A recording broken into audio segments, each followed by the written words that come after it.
Uh, that's a really good opening because when we connected just before this call, I was saying to Philip, I was wondering what I would say on this particular session, because like, what do you say on a session with that has Philip McKernan on it?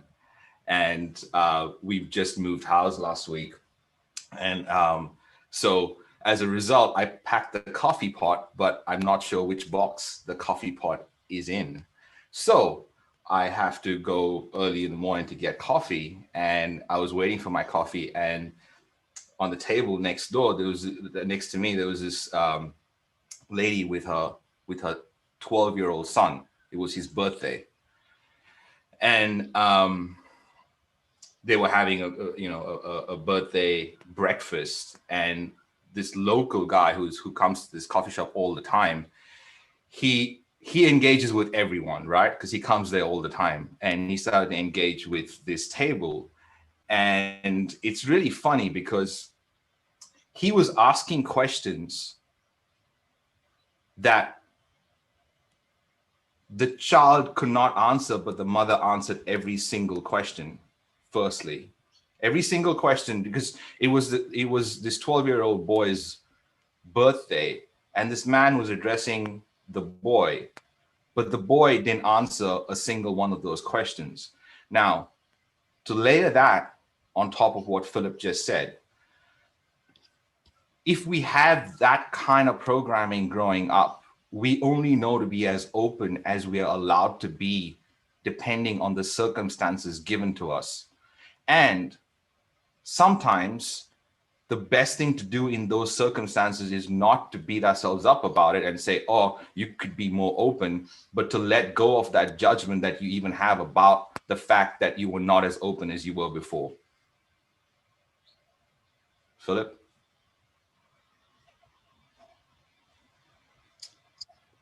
Has anybody got, I know I'm speaking on behalf of both of us, but I'd love this to be I'd love this to be engaging. I'd love people to ask questions, share examples. I certainly don't want to, well, I don't want to be the only voice here. I want to hear from you guys, because the wisdom in the room here is often greater than the individuals who, no disrespect Ronsley, but who are hosting these events. And I'd love to hear from some of you when you think about balancing this idea of showing up in the world and providing value in the world in some capacity and caring what people think. I just love maybe an example or two. Does anybody want to share something as a way to, I suppose, maybe frame it in a different way or speak to it in a different way? Is there anybody willing to put their hands up and share a little bit? Matthew. Hi, Philip. Thanks for being here and helping us. I think for me, what you just said then about having the voice and showing up is something that I've been aware of for quite some time, and I've really worked at it for quite some time. But it feels like a constant struggle that it's like you haven't cracked it, and it almost gets back to Ronsley's piece about not beating yourself up about it. But it's always there. It's always, but I'm working at it. I'm trying. Why isn't it happening? So how does it show up? What do you mean? An example of how it actually shows up in the world for you. Sorry, I don't understand. So give us an example of how this actually emerges and shows up in your life, if you can. It's like at the moment, say if I look at the last 12 months, I've written a book and I've started my podcast and I've done a lot of work. I've literally stepped out of my world of a corporate world and flipped things on its head. But it's almost like just every day feels like a grind, because it feels like a challenge. You go, well, what else is it? I'm trying to show up, but that me is not coming out, or that it's not even satisfaction. It's just a grind to get out there, and it feels like it's always there. What's always there? That's a good question.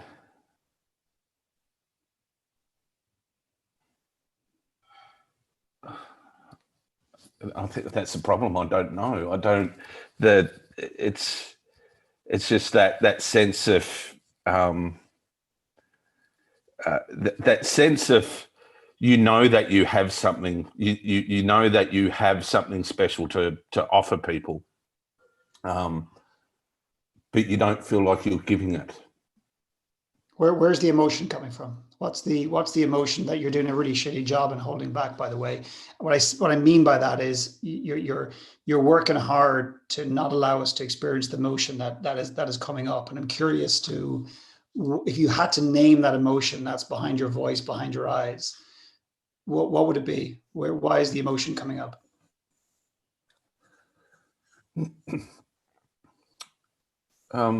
Well, the emotion is probably two parts. One's probably an insecurity, and but I faced into the insecurity by putting myself out there and doing whatever I can to be vulnerable. Even this conversation, I want to have that conversation, or I've done the book or whatever. But the other one is frustration. There's a high level of, so there's insecurity, and then there's an absolute Matthew, frustration. can I ask you a question? When was the last time you showed up as you, like fully unapologetic? When was the last time you showed up as you?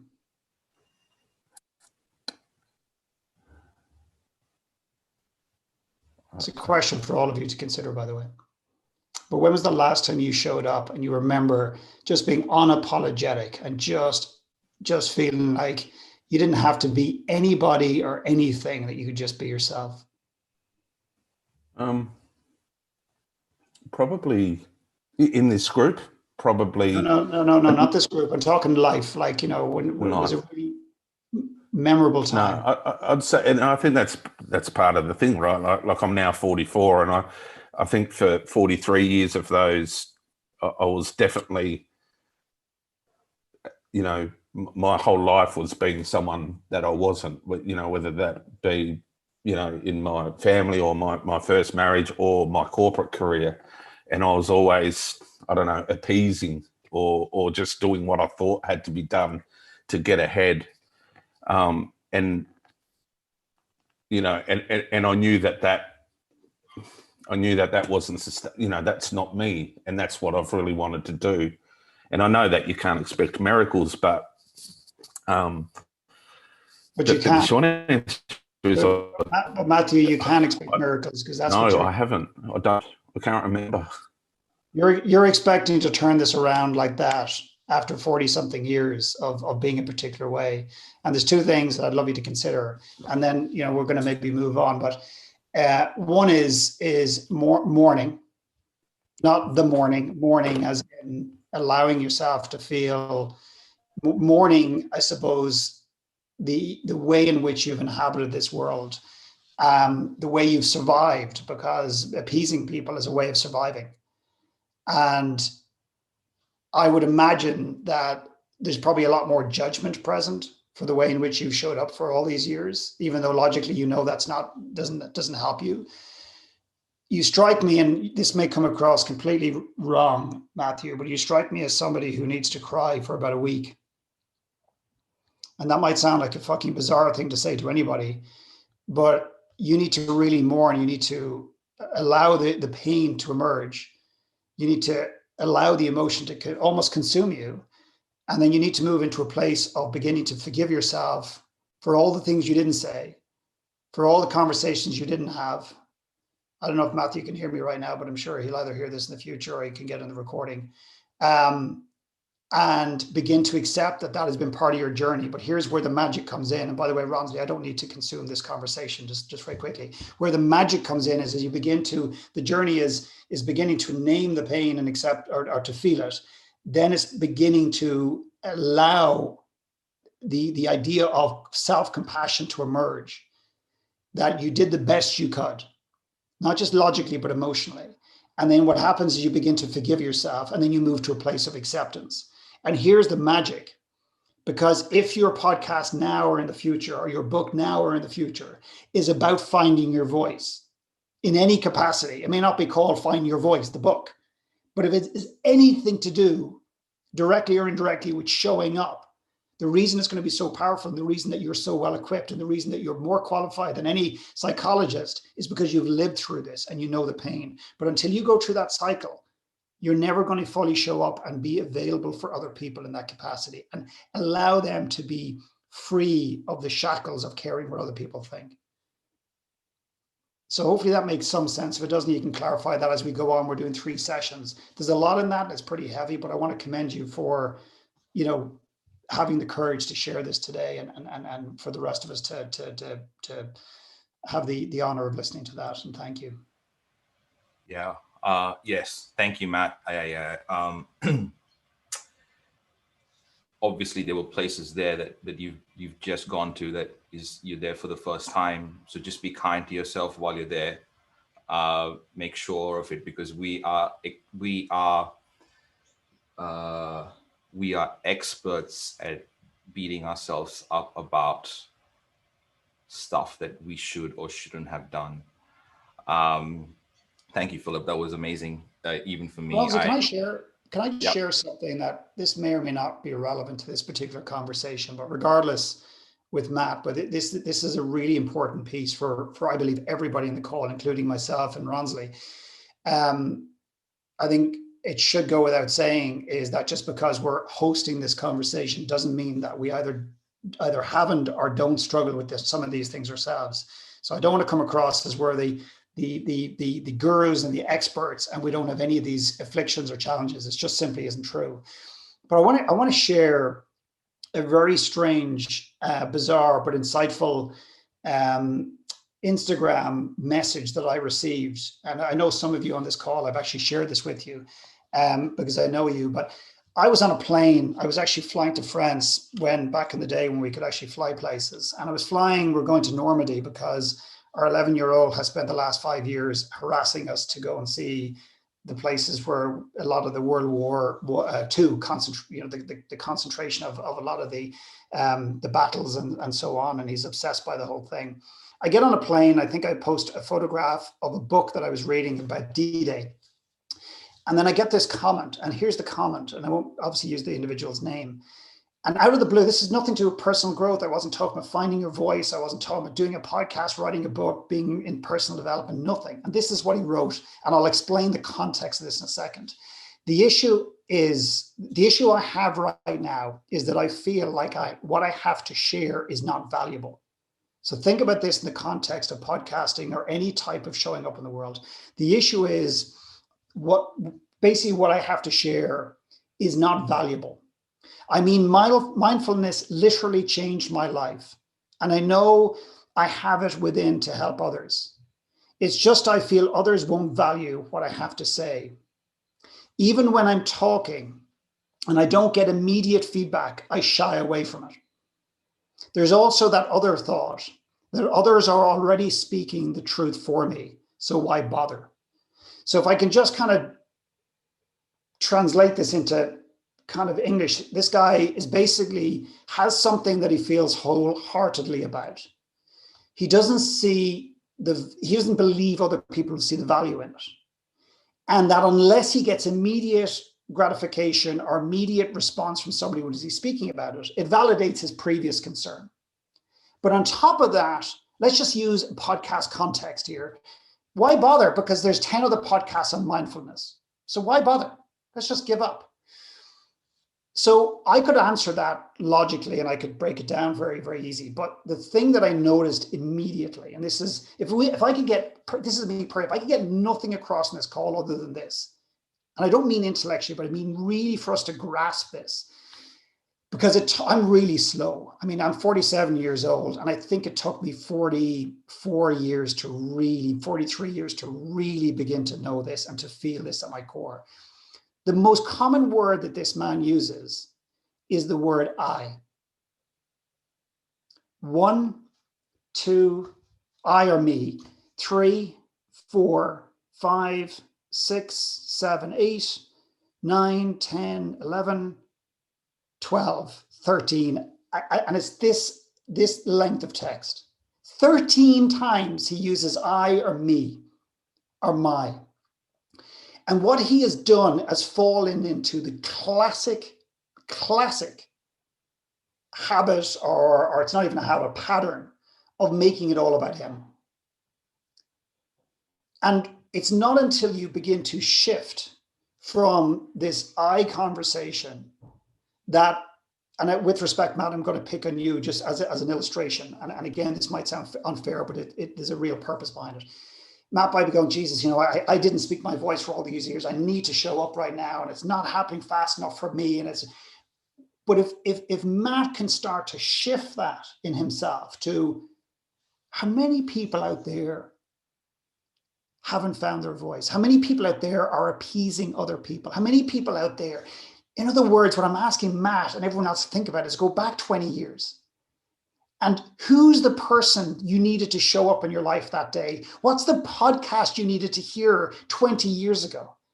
If you're following me on Facebook, I posted something that I found on YouTube or whatever, and it's a little boy, and his teacher is telling him that he is dyslexic himself. The teacher is dyslexic, and I'm dyslexic. And the little boy's like, "You're dyslexic? But like, how could you be a teacher?" And not like, it's a beautiful, like, I literally cried when I watched it. And the reason I cried is not because the kid is beautiful and moving and the music is all amazing and everything else, is because that's the conversation I wish someone had had with me when I was 8 or 10 or 11 or 12. You can build a podcast and make money out of it. You can build a podcast and make an impact. But if you can build a podcast or create a podcast or a conversation, if a podcast ultimately ends up not being something you do, and you create a conversation and you can merge your own pain, your own challenges, your own journey with it, you're actually bringing process and you're combining passion. And that is the most powerful voice or combination, I believe, in the world. So you bring the things, who's the conversation, who's the person you needed to meet, what's the things you needed to hear, and you become that voice for the other person. And sorry, Ronsley, this is the final piece. That is the ultimate journey. That is the ultimate journey of healing. It's not until you gift people that have had the same affliction or pain that you've had, do you finally realize why you've been given the fucking thing in the first place? Why you did have all that shit and all that pain is because you were gifted it in order to prevent other people going through it to the same extent you did, or living with it for 40 plus years without necessarily addressing it sooner. And if you can start to shift the conversation towards that, it is a game changer for everybody. Yeah, that goes back to a quote that you have that I use a lot, which is your greatest gift lies next to your deepest pain. I think yours is wounds, but I use the word pain because I can totally relate to that. And going back to Matt and using Matt as an example, like growing up, I felt like anything I said was just like taken the wrong way. And it's weird. So that pain is still inside me, that I feel like my voice is not heard properly. It's a gift. And when you realize that, or when you sit with that quote actually for long enough, you realize every time you sit with it, there's a gift behind it. I might ask Scott to unmute because he had a question. If anyone else has sort of a question for Philip, Hugh, we can facilitate that. Scott? Yeah. Hey, Philip. Question. Well, I'll try to articulate this question. So I find that, feel like I'm working really hard to try to figure this shit out in terms of finding my authentic voice, whatever the fuck that means, but what I notice is that the more that I talk about the things that are painful to me, not in a crying sort of way, but talk about those issues, the more response I get, the better I feel. And you just said, you talked about people doing a podcast, that's just interviews. And I'm just really struck. Now, this is going to sound weird. So my mom died at 81 and I'm 64. And I did the math before this call because I'm going to ask you this really weird question. I've got 5,000. If I were to die when my mom died, let's just say, right? I could die tomorrow, but using that as a marker, I've got 5,840 days left on this earth, to fulfill my purpose, right? Which I'm trying to figure out what the fuck that. I'm 64, Philip. You think I would have figured this out by now? But so when I use that as a marker and think, okay, and tomorrow I've got 5,839 days left to contribute, make a contribution to the universe. And what I find is that in the course of a day, I think I'm doing fucking great, right? 20, 30 times a day like that on a dime. I go back to that little boy who was getting the shit beat out of him, as a kid, so all the confidence can evaporate in like 2 fucking seconds. And then it comes back. And so my question to you is, if this makes any fucking sense, I'm starting to think that that's just something I'm going to live with, that demon, if you will, is always going to be there. It's not something that's going to go away. And that doesn't make, I don't know if that makes any fucking sense. What precisely, Scott, if you don't mind, is the question? So the question is, should I let go of worrying about those insecurities to pop up? Because they pop up, and I've beat them down. They pop up. And so my question to you is, just fucking let go of it and just accept that for whatever time I have left on this earth, those demons are going to be there. It's almost like, should I make friends with them? You're answering the questions yourself. You don't need. Yeah, well, I think I am. Yeah. The only challenge is the harshness in which you hold yourself. Very, very harsh. I'm real tough on myself. Why? Oh, you fucker. I knew this was going to happen. Because I had to kind of, my whole life I've kind of had to figure it out, right? Sort of be on my own. So yeah, I am fucking hard on myself. And ended up. What would it be like if you didn't have the answer to all your own questions? Because you've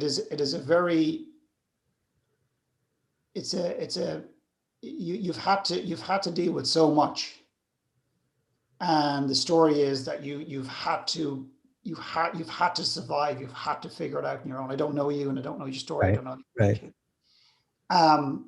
But I wonder what would happen if you could begin to let go of the narrative that you have to figure it out on your own.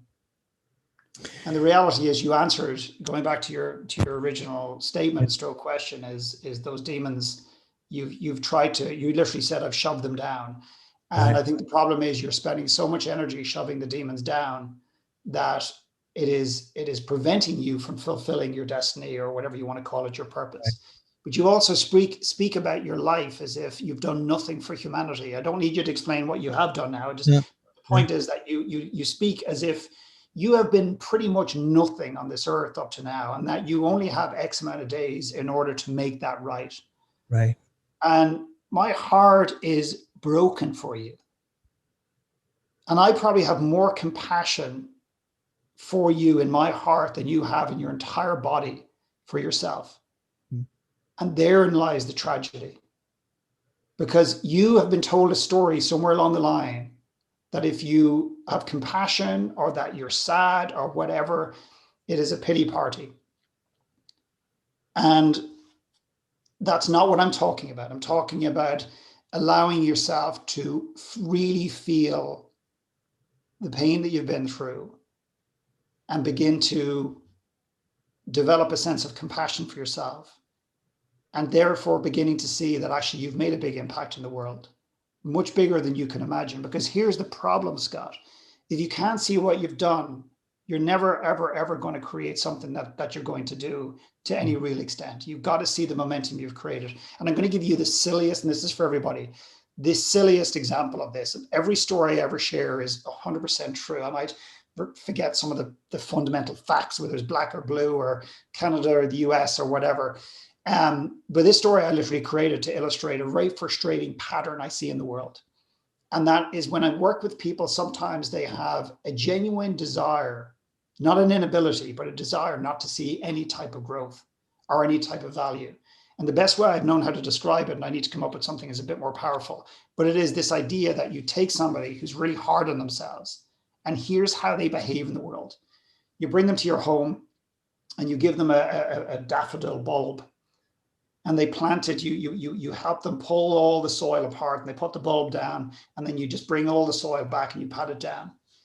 And you look at them and you say, and this, how you react to this and what you say to this will determine to some extent how you show up in the world and how you feel about yourself, and therefore how you're going to show up in the world. And you look at it, you look at this and say, look what you've done. And they look at the soil and they go, yeah, there's nothing there. I can't see anything. Look, there's no bud, there's nothing, there's no life. So, well, okay, come back in 2 weeks, or I mean, if you're a gardener, don't quote me. I'm not a gardener, I have no clue about gardens. But they come back in a couple of weeks and there is the beautiful greenness bursting through the earth. And I go, look what you helped create. Obviously it's nature, but you helped it. Yeah, but there's no flower. Where's the yellow flower? I don't see the yellow flower. And they're unwilling to see any goodness, any type of impact they've created. And then they come back in another 2 weeks and let's just say there's a beautiful flower. I go, look what you helped create. And there's the flower you've been looking for. Yeah. Wait till the first frost hits and it's gone. Yeah. And those kind of people are really fucking annoying to work with because, but what I've learned over the years, it's not that they're bad people. It's not that they're mean people. It's not that they're nasty people. It's not that they don't have a heart or a pulse. They've just been hurt. And they don't know how to let go, because when they let go, historically, they feel like they're out of control. And I wonder how much control shows up in your life. Well, glad my wife's not on this call. Yeah. And good luck with that control, because it's the control that is keeping you controlled. Control is an illusion. Yeah. Control is driven by a need for security, which is driven by nothing other than an insecurity. Yeah, thank you, Philip. If you don't mind, just out of respect for Ronsley and everybody else, I'm just going to leave it there because there's a lot in that. There's a lot in that, and I'd love just to sit with some of those things over the next week or so, and beyond, of course. Thank you, brother. Thank you, Scott. I just wanted to say and overlay on that. Yesterday at We Are Members, we spoke about the mountain of value that you're standing on, which you ignore, and you kind of look at someone else's mountain of value, and you ignore the fact that you're standing on this mountain of stuff that you've already done, and you go, I want that. So you get off your mountain and start climbing a new mountain with all new stuff and kind of go, I have imposter syndrome. Of course, you're doing something new. So but if you don't value the mountain of value, you might intellectually list it out, but if you do not value it inside you, that's going to be huge. So that was really good. That was good for me. Here's one of the challenges, Ronsley, with this whole idea of a lack of value. And if I could just find something here, this is just incredibly powerful, not because it's coming out of my mouth, but because of what I'm about to share. And that is, this is a quote. Think about this quote, okay? And guess, if you know the quote, obviously you know where it comes from, but just for the fun of it, Ronsley, I'm going to get you to do this if you haven't heard this quote. I have offended God and mankind because my work did not reach the quality it should have. I have offended God and mankind because my work did not reach the quality it should have. Leonardo da Vinci, considered one of the greatest artists that has ever lived. And I'm going to go further this. I've got my phone. I actually think I've done it once, but I'm going to read a letter that I'm not going to read it all because I'm dyslexic and it'll take me too long. And secondly, it is fucking seriously long, this letter. But this was a letter that was written in the early 1480s. Okay, back when Ronsley's haircut would have been in, like it would have been a fashionable thing. That was actually a joke. But anyway, moving on. Leonardo da Vinci wrote this letter in the early 1480s, and he wrote it to the then leader of Milan, I believe. And I won't read it all, but it's an extraordinary insight into this man's life and into how he saw himself and the danger of this. He basically was looking for a job. Okay, he was looking for a job, and he wrote this letter. And essentially, he said, number one, I can build, what do you say here? I can build stuff that can create fire in battle. Number 2, he says, if you want, I can create stuff that can, like bridges that you can move over terrain at a very fast pace, so armies can attack. The Roman armies can attack, etc. I can create bombardment and protection. He goes on, number 4, he says, these are all things he says he can build better than any man alive. And he wants the gentleman who runs Milan to employ him to build all of these military strategic things. Okay. And he goes on to list them all, right? Number 6, number 7, number 8, he says, where the use of a cannon is impossible, I can create catapults and whatever. He goes on and on and on and on and on. And at the very end, after number 10, okay, he talks about architecture and what he can build as fortresses. He basically goes on to say, also, it's almost like a by the way, I can execute sculpture in marble, bronze, and clay. Likewise, in painting, I can do everything possible, as well as any other who may live, or something on those lines. In other words, he did not put a value on the very thing that he did most naturally. He was applying for a job in the 1480s, did not know then that he was one of the greatest artists that we would recognize many years in the future for obviously some of the Last Supper and the Mona Lisa and the sculptures. The painting was a by the way. So where in this world are you not showing your artistry? And that it is the last thing on your list because you don't see the value in it. And the last thing I'll say about this is somebody said to me one day, and I don't think it's his, it was a guy called Tucker Max, and he said to me one day, because he'd heard it from somebody, and I can't remember the reference point, but he said one day, he said, do you consider yourself a good breather? And I said, excuse me, he said, a good breather. And I don't do breath work, so I wouldn't consider myself a good breather. And he said, it's often the things that we do naturally, we don't put a value on. And I meet so many people that are running around writing books, creating podcasts because they think it'll make money, or they think it's what the world wants. And there's nothing wrong with that. I'm just saying we often don't launch the podcast or the part of the artistry that actually ultimately will make the biggest impact in the world, because we're looking for instant gratification, like the gentleman I shared the Instagram post. So it's just something for you to think about as you begin to show up and continue to show up in the world. Yeah. Thanks, Philip. So just to that point about how do you know as well, Elizabeth put in the chat about whether it's your one last podcast, you don't. You figure out, well, if you have more time, then you have a new one last podcast because you learned from the one that you've just made. So experiment. Yeah. I'd love to, Hubert, if you could unmute yourself, that'd be great. Morning, everybody. Morning, Philip. That's great as always. What you say always resonates really strongly. I could ask about 100 questions, but I'll stick to the one that popped up a while ago. That Instagram post that you read, that rings true for me. I feel that quite strongly, in that a lot of the things I want to share with people and talk about, I feel like, but there's a lot of good stuff out there and a lot of people who say it much better than I do. Why contribute to the mass of information that is out there? Why don't I just point them to the resources that I enjoy? And I know for your example, you said that person was making it about himself. I kind of feel the opposite. I don't want to make it about myself. I want the message to be out there. I want it, if I can help somebody, but it's not about me necessarily. I sometimes struggle with the whole concept of the podcast and everything else, is that I feel like it's almost an arrogance. Almost saying, well, look at me, look at what I've done, and you should listen to me. And I kind of feel like, well, no, why should anybody listen to me?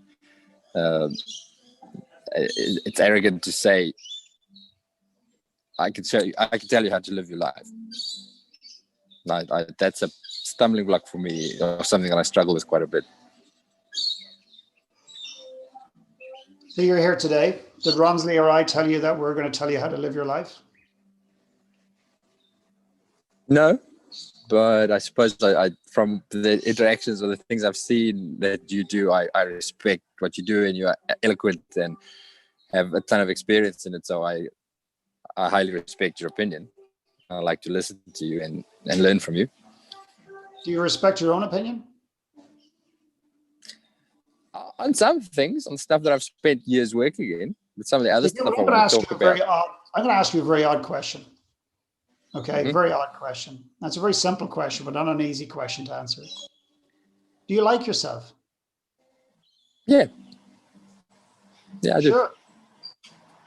Now, if you were my boyfriend, and I asked you, "Do you love me?" and you gave me a yeah, I wouldn't be fucking convinced at all. I'd be on No, I do. that swipey thing. I'd be on that swipey thing. What is that thing where you swipe right or left? I'd be on that in 20 minutes. I'm asking. No, it came out wrong. What's that?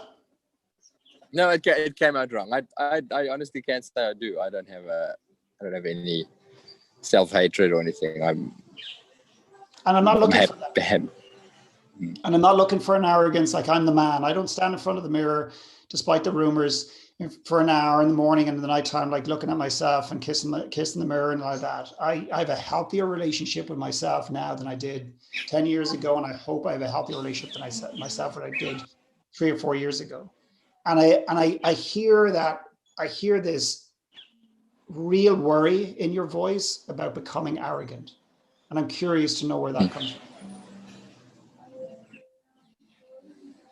I don't know. Maybe it's the whole social media thing where I see it a lot out there, and many people out there, I see their profiles and their things, and I go, "Who the fuck are you?" I perceive other people's show as self-indulgent and arrogant sometimes. I don't know why, and not everybody. There are some people that I find truly authentic, and I go, "There's somebody who I can relate to." But there's a lot of shit out there that is shit, and I don't want to be part of the shit. Right. Okay. So here I'm going to share a personal example with you. I'm going to try this on for size. So I'm going to leave you with this idea of self-respect. I'd love you to examine that. The other one is the arrogant piece, but I'm going to present something that might be a little bit different, and that is this idea. So when I started to speak publicly, I remember on many occasions going to events and looking at the stage, and it's kind of, it used to be embarrassing, but it's just the truth. I would look at stage and I'd see a man or a woman, and I would see charisma, or I would see the way in which they held themselves, or I'd see the applause or whatever. And while there's a part of me still a little embarrassed by that, the reality is I wanted to be like them. I wanted to have their success. I wanted to have their ability. I wanted to have that passion, whatever it happens to be. And I was kind of in awe of them. And then as I got invited to more and more events, I would end up going to, in some cases they call it the green room, where you'd actually go as a speaker and you'd meet the other speakers, or you'd go to the bar, you'd whatever. And this might come across as unprofessional, but this is my truth, is when I got to meet these men and women, many of them that I at one point looked up to, I realized that I didn't want to have their personal lives at all. That often the person they were on stage and the person they were in the personal lives were massively different. Massively different. And what was even more frightening for me was the number of them that got on stage and shared a particular way or philosophy or a methodology or whatever, but lived a completely different life, was staggering to me. And on many occasions in the early part of my career, I decided I was going to give up this coaching business. I was going to step away from it. It just wasn't for me. And one of the things that I realized was that it was a form of defense. That by blaming everybody else for their arrogance allowed me to play safe. And that it was a form of defense. It was that and other things, self-respect, because I didn't particularly like who I was. I didn't think I was qualified, etc. But I would love you to examine the fact that you have lots of data points to prove that there's a lot of arrogant people out there, and that if you put yourself out there, you may become one of them. But in actual fact, that's also a way of being defensive. Because when I was married, in the early part of my marriage, I wanted my wife to change lots of different things. And I was focusing on her changing so I didn't have to look in the mirror. And if you don't like the way they do it, my challenge to you is do it a different way and show the world that it can be done in a way that is not arrogant, but it comes from a place of love and genuineness. you really have an issue with the way it's done in the world, well, then go change it. And you don't have to reinvent the wheel. You can just basically present similar, as long as it's meaningful to you. That's the one caveat to this. It has to be meaningful to you, and explain to people why it's meaningful to you. Okay. So there's a little bit in that. I don't feel I'm being very transparent. I don't feel like I'm connecting or serving you right now to the extent that I would like to, but that's what's coming up for me right now. No, I like it. Thank you. That's very useful. Yeah. Thank you. So, Hugh, that was really interesting on a bunch of different levels, because I also know you and I know how much you care. But listening to you talk about what your value is, it feels like you need like a degree or a certificate or like a proving point or some sort of legitimacy to make your skill valuable. I'm going to give you that, and I'd like you to sit with that. So we're going to do obviously 2 more of these, one next Thursday and the one following Thursday or Wednesday, depending on what part of the world you're in. But Philip McKernan has, like, sometimes leaves always. I'd love for you to leave with Philip with a question, so we can sit with that question until next week. But until that time, there's a couple of things I want to mention in here. Firstly, everyone that showed up openly and held space for the people that came here and were really vulnerable with their questions, thank you. Because it's very easy to start getting judgmental, but everyone here held space that allowed people to open up. So thank you for that. I'd love for you to be more open about what you have and what comes to you and what you think about, and make friends with the voices that you believe you want to shut off, because they're not going to go away. They're not going anywhere, right? You can run away from any relationship on the planet except the one with yourself. Any relationship can be ended except the one with yourself, right? So let's just be kinder. And like Philip said, it's a journey for every one of us. I'm saying these things because I am a bit more kinder to myself than I was, a few months ago. And it's this journey, and I don't think anyone has, figured it all out, and we're all learning from each other. So I might leave Philip to leave us with a question until next time, and then we'll see everyone next week. Yeah, I didn't have a question, but we're going to figure it out. We'll create one. So I'm going to give you a question that I've used for a number of years, but it's a very, very important question. And it's a question that, if you've asked this question, I know 1 or 2 people on this call have. It's one that it's timeless in some respects, if we're honest with ourselves. And the question is, and capturing the question is really important. People abbreviate the question, it changes the essence of the question entirely. But it's what do you know deep down you need to do? What do you know deep down you need to do? But for whatever reason, you're just not ready to do it. What do you know deep down you need to do? But for whatever reason, you're not ready to do it. And that is okay. So the whole idea of that question, it's a very simple question, but it's designed to allow you to name your truth without the urgency of implementing it, and designed to give you a break at the end, meaning, and that's okay. It'd be like me asking you, and we do this exercise, and feel free to do this exercise if you want to, but write your one last letter. And we do this exercise where you get to write one letter, and you get it, and that's it. You get 10, 15 minutes, you write this one last letter, and people say, who am I going to write it to? I go, well, I mean, it's your letter. I'm not going to tell you who to write it to. You don't write it to yourself. And I would encourage you not to tell people what they should do, like write it to your kids and tell them not to take drugs and drink alcohol and fill in the blanks. It's more of a letter of sharing a part of your personal narrative. And the reason that that's important is, one, is it'll help you understand who you are and may actually relate to a podcast. But more importantly is, if I asked you to write your one last letter, and said to you, you're going to write this letter and then you're going to share it with the entire group, I guarantee you'd write a different letter. You wouldn't be as vulnerable. You wouldn't go to the places that you need to go to. So the reason that question is so important is, what do you know deep down, you need to do, but for whatever reason, you're just not ready to do it. And that is okay. Okay. And I had another question, but I'm going to keep that for next week because it's just not as relevant right now. But I'd love you to consider that question. Do the one last letter for the fun of it. It's a really, really important, poignant exercise. And it will allow you to understand a bit more about who you are, but more importantly, what's important in the world today for you, like what matters to you. And I'd love you, the last thing I'd leave you with is this idea of experimentation. I just love the idea of experimenting.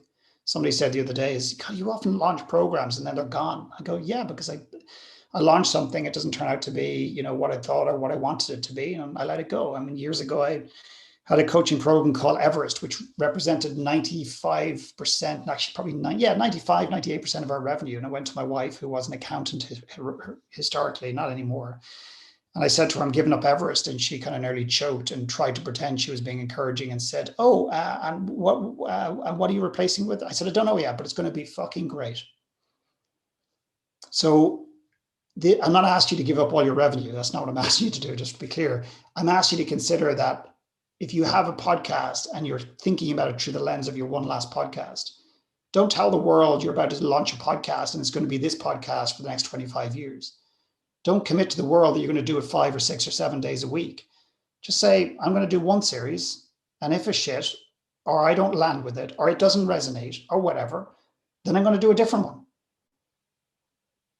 Okay, we have this tendency to tell the world we're going to do it, and we lock ourselves in, we imprison ourselves into doing things the way that we promised the world we would do it. And I just think creativity doesn't work like that. So I'd love you to think about experimentation as it relates to showing up in the world. Thank you, Philip. Thank you, everyone, for being here. I've written, by the way, 5 one last letters. 2 of them I've actually landed up giving to people, and they have just changed my relationships with them like drastically. But it's a great exercise, not to show anyone, but to get out what's inside you. If it was the one last letter you could write, who would you write it to and what would you say? All right, kids, I'm going to leave you with that. Philip McKernan, you're a legend. Thank you so much. Thank you for your time. Thank you for doing this at like stupid o'clock in Ireland. The weather's not great out there here, so It never is. Say that again. It never is. The weather's never great here. Guys, thanks a million, and thanks for everybody who stayed up and joined us late and early and whatever it happens to be. So we'll talk to hopefully all of you next week. Awesome. Thanks, everyone. See you soon. Thanks. Bye.